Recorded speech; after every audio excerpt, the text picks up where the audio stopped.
Bonjour à tous, donc aujourd'hui je vais vous parler des principales différences que j'ai pu remarquer entre la France et le Québec. Donc la première chose à savoir, c'est qu'ici au Québec on se tutoie, contrairement à la France où on va se vouvoyer. Donc ça peut surprendre au début, mais finalement on s'y fait assez rapidement. Donc que vous croisiez quelqu'un dans la rue pour lui demander une information ou que vous alliez faire vos courses, on va vous tutoyer. Donc finalement au début c'est assez surprenant et puis comme je disais on s'y fait assez facilement, surtout qu'en entreprise c'est un petit peu la même chose, on se tutoie aussi. Après certains supérieurs hiérarchiques peuvent quand même demander à ce qu'on se vouvoie, mais généralement moi j'ai toujours tutoyé, donc voilà. Donc la deuxième chose que j'ai remarqué en fait, c'est que finalement ici on se sent beaucoup plus en sécurité qu'en France selon moi.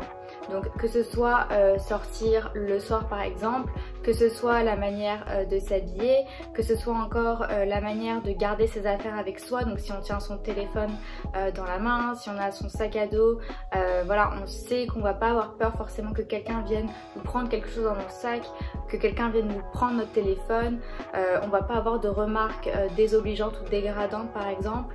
Et moi personnellement depuis que je suis ici, donc ça va faire à peu près 1 an et demi, je me suis jamais retournée pour voir si quelqu'un me suivait par exemple. Je me suis jamais sentie, oui c'est ça, observée ou mal à l'aise ou autre. Donc c'est vrai que c'est un sentiment que tout le monde ressent assez spontanément quand on arrive à Montréal en fait. Donc voilà, c'est quelque chose qui est très agréable. Ensuite un autre point que j'ai pu voir aussi, c'est que ici en fait finalement la mentalité est beaucoup plus ouverte qu'en France. Donc que ce soit d'une manière générale sur la manière de s'habiller, sur la manière de se comporter, sur ce qu'on aime, ce qu'on n'aime pas, voilà, on se sent pas forcément jugé. C'est vrai que les gens ici sont très ouverts d'esprit, peu importe voilà, le métier qu'on fait, peu importe notre philosophie de vie, etc. C'est vrai qu'on est plutôt accueillis les bras ouverts on va dire à ce niveau-là. Donc moi c'est quelque chose que j'ai beaucoup apprécié, je me suis jamais sentie par exemple regarder de la tête aux pieds, je me suis jamais dit mon dieu si je mets telle chaussure qu'est-ce qu'on va penser de moi ou autre. Donc c'est pour ça aussi que les personnes ici sont peut-être un peu plus extravagantes pour certaines personnes qu'en France. Il y a beaucoup de personnes qui ont les cheveux colorés, il y a beaucoup plus de personnes tatouées et percées ici. Donc après voilà, c'est... Ici en fait finalement c'est pas choquant du tout et c'est tout à fait normal et c'est une manière de vivre que moi j'aime beaucoup par exemple. Et quelque chose qui est très agréable aussi ici, c'est finalement le respect.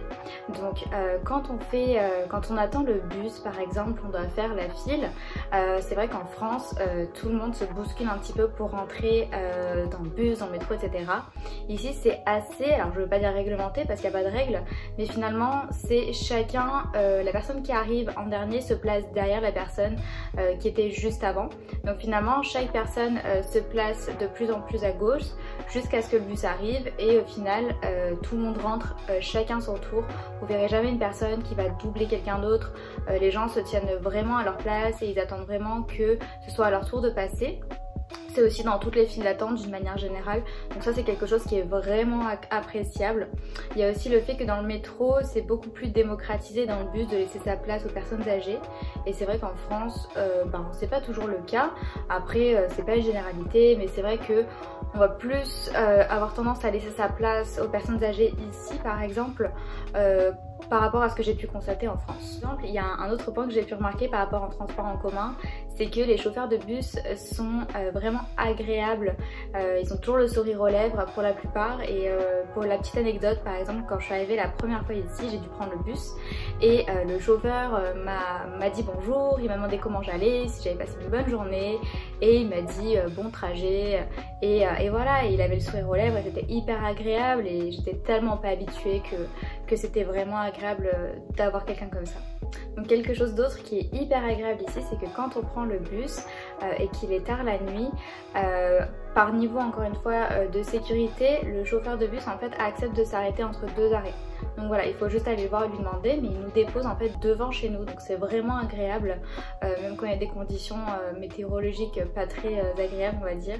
Même d'une manière générale, c'est vrai que quand on rentre dans un magasin ici, les personnes nous demandent toujours bonjour ça va bien, et puis elles ont le sourire aux lèvres et puis c'est vraiment agréable.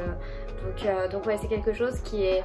En France, disons que ça va moins se passer comme ça, c'est bonjour et puis on va prendre nos affaires, on va les scanner, on va les mettre dans un sac, au revoir. Alors qu'ici, la personne est vraiment, voilà, elle est plus enjouée, même elle nous demande des fois si on a besoin de quelque chose, si on a trouvé tout ce qu'on avait besoin. Donc voilà, c'est quelque chose qui est très agréable aussi selon moi. Autre chose que j'ai pu remarquer aussi ici, c'est que dans les métiers par exemple, il n'y a pas vraiment de sexisme. Alors je ne vais pas dire qu'en France il y a beaucoup de différenciation, mais c'est vrai que par exemple on va pouvoir retrouver plus de femmes dans le secteur de la construction. Donc moi la première fois ça m'a étonnée, mais je trouve ça génial finalement et je pense que tout le monde devrait prendre exemple là-dessus. Donc c'est vrai que ouais, c'est quelque chose que j'ai pu remarquer et qui m'avait interpellée, on va dire. Toujours au niveau des professions par exemple, le nom de la profession d'un homme va être adapté pour la femme. Donc par exemple un maire ici, ça va être une mairesse si c'est une femme. Et c'est comme ça pour à peu près tous les métiers. Donc moi je trouve ça aussi génial. Et au début c'est un petit peu surprenant encore une fois, mais finalement on s'y fait très vite. Il y a quelque chose aussi que j'ai vu à la télé la première fois que j'ai regardé un show, donc une émission du soir, c'était que les personnes en fait sur le plateau, elles peuvent boire de l'alcool et clairement elles le disent et elles le montrent. Donc il n'y a pas du tout de tabou avec ça, alors qu'en France vous verrez pas à la télé par exemple un présentateur boire clairement une coupe de champagne, c'est pas quelque chose qui se fait. Donc ici voilà, ils le disent ouvertement, et puis ils le montrent et puis voilà, on voit très bien qu'au bout d'un moment dans l'émission tout le monde est un peu alcoolisé finalement. Donc c'est un peu drôle quand on arrive et qu'on voit ça, mais au final c'est pareil, je pense qu'on s'y fait très vite aussi. Il y a quelque chose aussi que j'avais remarqué, c'est au niveau de la politique. Donc nous en France, c'est vrai que au niveau de la politique, il y a les partis politiques, il y a les débats à la télé, etc. Mais finalement ici, j'avais vu pendant certaines élections qu'on n'hésitait pas par exemple à un petit peu casser du sucre sur le dos de l'autre candidat, mais sous forme de publicité à la télévision. Et nous c'est vrai que c'est pas quelque chose qui se fait, ça va se faire dans les médias, etc. On va entendre des choses, mais il n'y aura pas une publicité qui aura pour but de descendre l'adversaire en fait. Donc c'était un peu, moi ça m'a beaucoup surprise. Et au final, bon voilà, je l'ai accepté, mais c'est vrai que c'est surprenant au début. Autre chose aussi, c'est que ici au Québec, on fait pas la bise. Donc en France, on fait la bise, c'est quelque chose qui est ancré dans les mœurs. Je pense que c'est quelque chose qui va rester longtemps, même si bon, bah, en ce moment, c'est pas quelque chose que les gens font malheureusement. Mais voilà, en tout cas, ça c'était aussi une grosse différence que j'ai vue. Donc quelque chose que j'ai remarqué aussi ici et que j'ai adoré, c'est que il faut pas oublier que le Québec c'est sur le continent nord-américain, donc tout est fait en grand et finalement tout ce qui va être fête, donc Noël, Thanksgiving ou encore par exemple Halloween, ça va être vraiment fêté en grand. Donc on va pouvoir avoir beaucoup plus de décorations, tout va être amplifié dans les magasins, ça va être vraiment la cohue pour pouvoir obtenir la dernière décoration. Il y a même des gens qui font des concours de décoration, donc c'est vraiment agréable de se promener dans les rues quand il y a des événements comme ça. Et en plus de ça, ça met un peu du baume au cœur. Donc voilà, pour Noël je sais que c'était vraiment joli. Pour Halloween aussi j'avais fait pas mal de photos parce que tout le monde fait des citrouilles en fait. Tout le monde les laisse devant chez soi avec des petites lanternes, etc. Donc c'est vraiment agréable. Et ouais, c'est quelque chose que j'aime beaucoup aussi. Quelque chose qui m'avait surprise, c'est que ici tout est traduit vraiment par rapport à l'anglais. Donc c'est à dire que certaines expressions que nous on a en France, ici ils vont prendre l'expression finalement qui est anglaise et ils vont la traduire en français. Du coup ça donne des expressions un petit peu différentes des nôtres. Au bout d'un moment on arrive à les comprendre quand on est sur place bien évidemment. Mais ce qui m'avait beaucoup marqué c'était par exemple pour les films. Donc les titres de films ici, si vous allez au cinéma et que le titre est écrit en anglais, donc le titre que par exemple on a l'habitude de voir en France, vous allez voir le film en fait en VO, donc en anglais. Alors que si le titre a été traduit en français, là vous savez que votre film va être en français. Donc des fois c'est vraiment du mot à mot, donc c'est vrai que c'est un peu surprenant. Et la première fois que je suis allée au cinéma, pour la petite histoire, je suis allée voir un film que je voulais voir depuis très longtemps. Et en fait, le film était en anglais parce que je suis allée voir le titre du film que je voulais aller voir en fait. Et j'ai pas pensé du tout à ça. Et le film était en anglais. Donc je suis ressortie et la personne m'a dit ah bah oui, vous auriez dû prendre la version traduite. Donc c'était un peu surprenant. Et puis bon, maintenant je le sais. Mais ouais, dans les dessins animés aussi, c'est assez marrant parce que nous on est habitués à nos dessins animés. Par exemple les Disney avec les musiques en français de France, mais ici les chansons sont complètement différentes. Donc il y en a certains c'est les mêmes chansons, mais il y en a beaucoup les chansons c'est vraiment différent. Et c'est vrai que quand on a été élevé et qu'on a grandi avec certaines chansons, sur le coup ça surprend pas mal. Donc voilà. Donc quelque chose qu'il faut savoir aussi, c'est que le Québec donc c'est bilingue, donc on parle à la fois français et anglais. Quasiment tous les Québécois, après je vais pas faire une généralité, mais ils parlent tous aussi bien anglais que français en fait. Donc à côté on se sent un peu nul si jamais on maîtrise pas l'anglais parfaitement. Donc c'est vrai qu'après voilà, faut se remettre un petit peu à jour, mais voilà, le Québec est vraiment bilingue. Donc c'est pour ça que si vous voulez venir ici, d'une manière générale, oui l'anglais est très important, tout autant que dans toutes les autres régions du Canada où là ça va être quasiment que anglophone finalement. Donc c'est pour ça que par exemple sur les paquets que vous allez pouvoir acheter d'un produit ou peu importe, l'explication va être en fait en français de premier abord, puis traduite en anglais. Donc à savoir qu'avec la loi 101 qui protège la langue française, donc c'est une loi qui est imposée ici au Québec, l'explication en français en fait doit être beaucoup plus grosse que l'explication en anglais. Et elle doit toujours prévaloir sur l'explication en anglais. Donc c'est fait vraiment pour protéger la langue française. Donc par rapport à ça justement ça peut être assez surprenant parce qu'en France par exemple on va utiliser beaucoup d'anglicismes et on va aussi les réutiliser dans les publicités, à la radio, dans les magazines etc. Alors qu'ici en fait malgré le fait qu'ils placent beaucoup d'anglicismes ou même de mots anglais dans leurs phrases, quitte à ce que des fois la phrase commence en français, finisse en anglais ou que la conversation se fasse dans les deux langues, ce qui se passe en fait c'est qu'ici tout ce qui est publicité, communication se fait 100% en français. Donc comme je disais, tout est traduit. Ce sera pas un parking, ce sera un stationnement par exemple.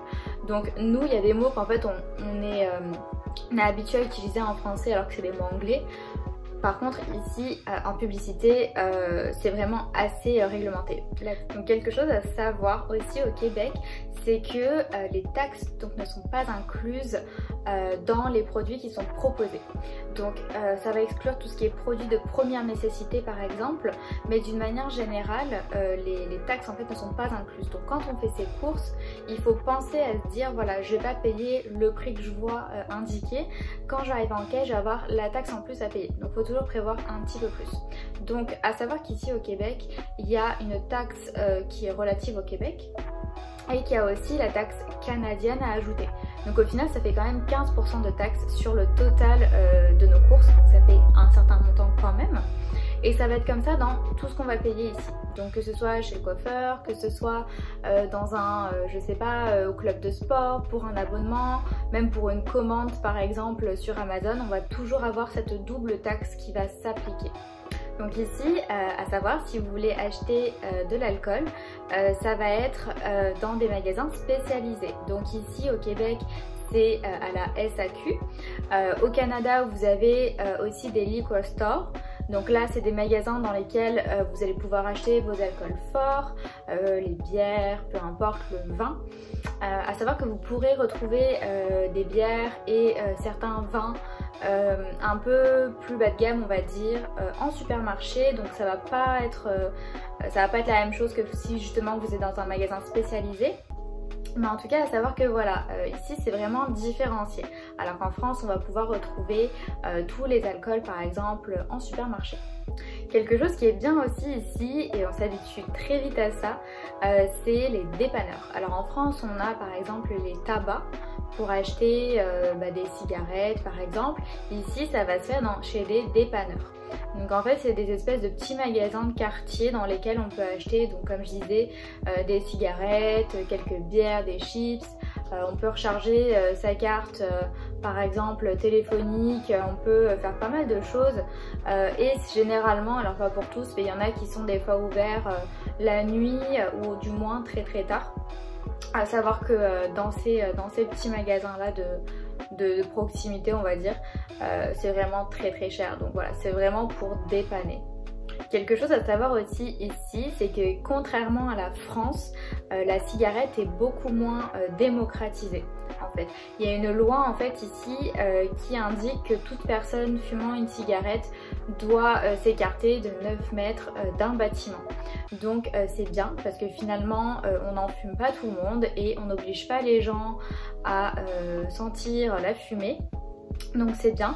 Et en plus de ça, par exemple sur les terrasses en été, tous les endroits en fait sont non fumeurs. On peut pas fumer une cigarette sur la terrasse au restaurant, dans un bar ou autre. Il faut vraiment sortir de l'enceinte et il faut se mettre à 9 mètres comme si on était en hiver en fait.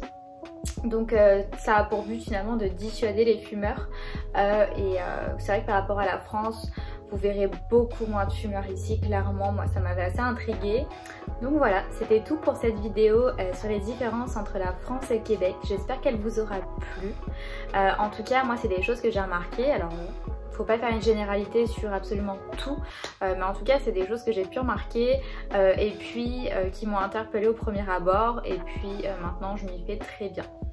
Donc si vous avez aimé cette vidéo, je vous invite à me suivre pour avoir plus de vidéos sur ce thème. Je suis un peu navrée pour la fin de la vidéo parce qu'il faisait jour et puis là ça s'est couché vraiment très très vite.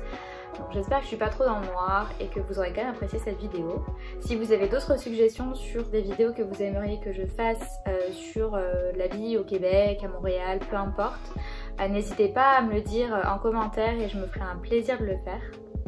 Donc c'est tout pour cette partie de vidéo. Je referai une seconde vidéo sur le même thème parce qu'il y a vraiment beaucoup de choses, donc j'ai pas envie que ce soit une vidéo trop longue, donc je préférais en faire deux. Donc je vous dis à la prochaine pour voir la seconde partie de la vidéo.